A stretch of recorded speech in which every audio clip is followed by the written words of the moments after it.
मेंढपाळाचा पोरगा बनला IPS, ऑटो चालकाचा मुलगा बनला IAS. ह्या 1-2 यशाच्या कहाण्या ऐकून स्पर्धा परीक्षांची स्वप्ने विकली जातात. पण अपयशाच्या कहाण्या कशा दिसतात सांगते. स्पर्धा परीक्षा आणि डिप्रेशनच्या जाळ्यात अडकलेल्या या मध्य प्रदेश मधल्या मुलाने त्याची आई, वडील आणि भावाची निर्घृण हत्या केली.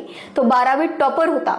महाराष्ट्रातील हजारो विद्यार्थी विश्वास नागरे पाटील यांना आज शिव्या देतात, कारण त्यांना त्यांच्या अपयशाचे कारण विश्वास नागरे पाटील यांनी केलेले मार्गदर्शन वाटते. लाखो विद्यार्थी त्यांच्या आयुष्याचा सुवर्ण काळ फक्त एका परीक्षेच्या तयारीसाठी घालवतात आणि अपयशानंतर त्याचे खापर एका व्यक्तिविशेषवर आदळतात, कारण ते सोपे आहे. मला माहित आहे आपल्या देशात शेती अनिश्चित आहे, खासगी नोकऱ्या कमी आहेत, व्यवसायासाठी भांडवल मिळत नाही. तू गरीब असलास म्हणून काय झालं, UPSC दे आणि IAS बन अशी स्वप्ने फक्त विकली जात नाहीत, तर हे ध्येय असलेले विद्यार्थी आयुष्याची 7 ते 8 वर्ष अभ्यास करून रक्त जाळतात आणि त्यांच्या आयुष्याची उमेदीची वर्ष बंद खोलीत काढतात. आणि मग हळूहळू वास्तव दार ठोठावतं. वय वाढतं, संधी कमी होतात, मित्र समोर निघून गेलेले असतात, घरच्यांच्या नजरेत प्रश्न वाढतात आणि आपला आत्मविश्वास आपोआपच खचतो.